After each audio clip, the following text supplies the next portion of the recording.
Kenapa bidadari surga itu menguruk para istri? Betul. Dan ini dia beritanya.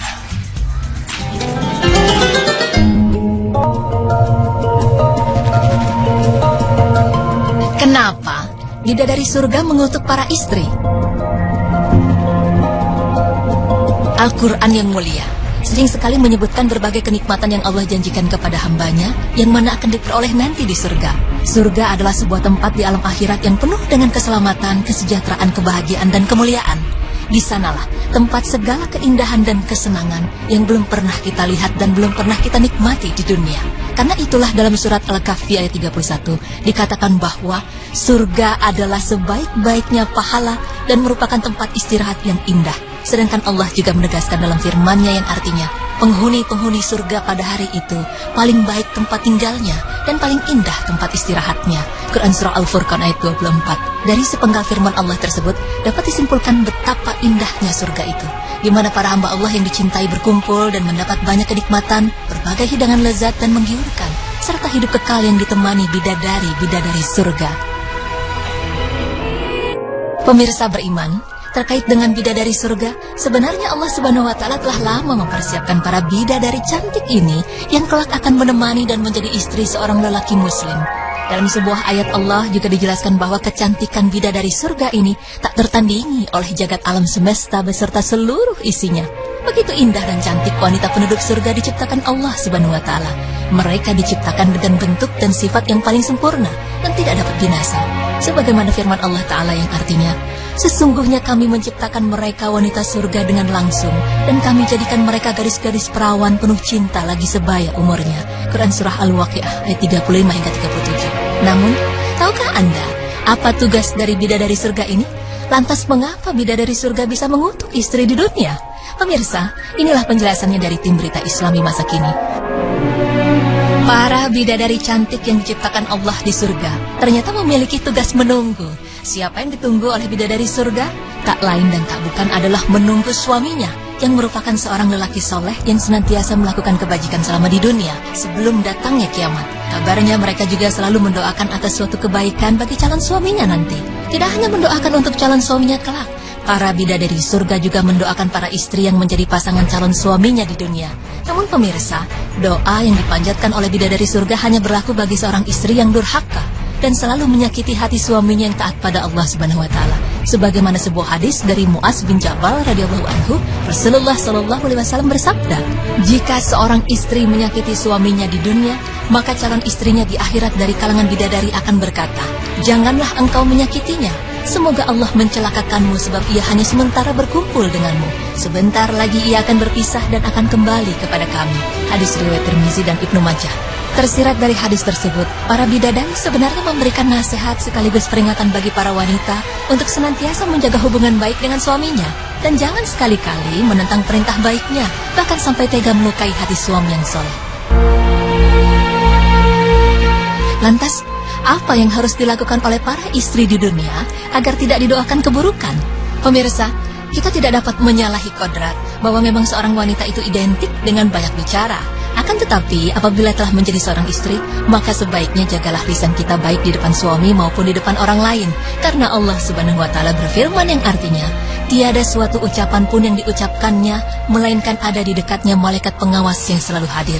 Quran Surah Qaf ayat 18. Mungkin banyak di antara kita, kaum istri, yang tanpa sadar mengeluarkan ucapan yang menyinggung atau melukai harga diri suami. Bahkan mungkin secara tak sengaja telah membuka aib suami kita sendiri.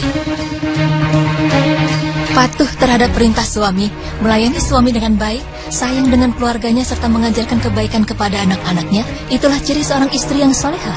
Selain itu, menjadi istri yang solehah berarti kita itu telah menjadi lebih baik dari perhiasan dunia. Sebagaimana Rasulullah SAW bersabda, dunia adalah perhiasan dan sebaik-baiknya perhiasan dunia adalah istri yang solehah. Hadis riwayat Muslim.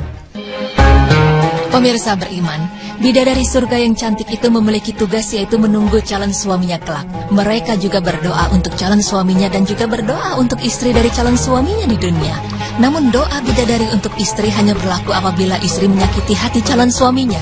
Tetapi sebagai istri, kita jangan bersedih hati, Karena itu dapat memacu kita untuk menjadi seorang istri yang baik di dunia maupun di akhirat. Sehingga insya Allah, kelak di akhirat pun kita dapat berkumpul dengan kekasih hati di surga. Insya Allah.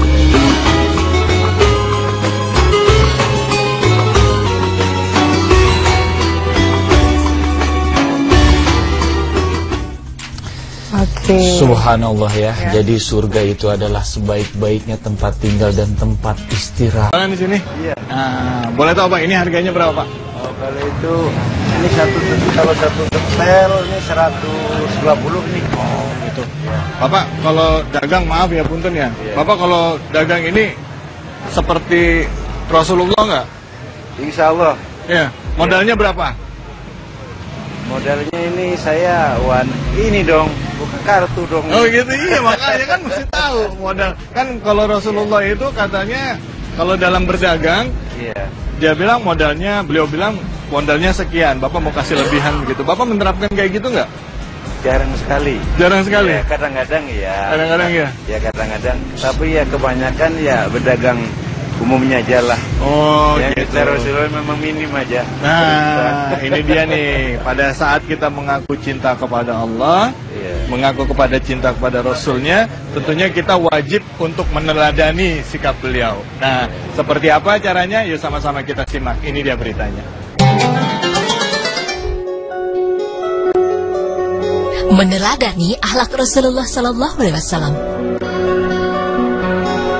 Pemirsa beriman, Allah Subhanahu wa Ta'ala berfirman yang artinya, sesungguhnya telah ada pada diri Rasulullah itu suri teladan yang baik bagimu, yaitu bagi orang-orang yang mengharap rahmat Allah dan kedatangan hari kiamat, dan dia banyak menyebut Allah. Quran Surah Al-Ahzab ayat 21. Dalam ayat ini, Allah Ta'ala menjelaskan bahwa mereka yang meneladani Rasulullah Sallallahu Alaihi Wasallam adalah mereka yang lurus tauhidnya kepada Allah, mereka yang selalu mengharapkan keridhaan Allah dan balasan terbaik di akhirat kelak, dan mereka yang menghiasi hari-harinya dengan banyak mengingat Allah Subhanahu wa Ta'ala.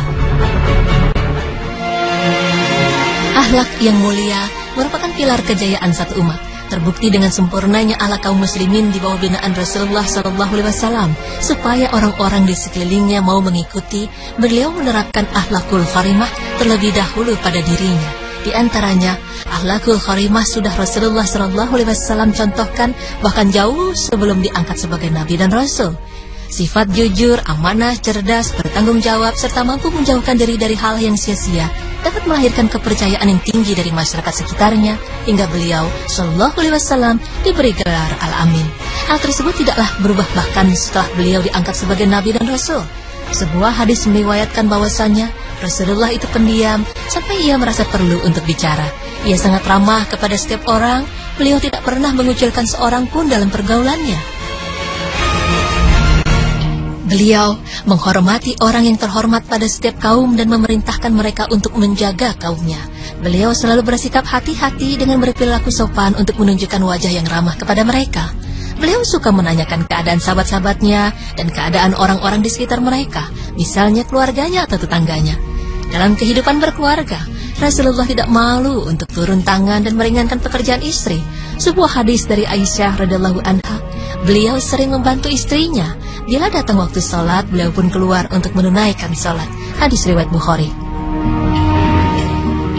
Rasulullah Sallallahu Alaihi Wasallam bekerja bukan untuk menumpuk kekayaan duniawi, namun untuk meraih ridha Allah Subhanahu Wa Taala.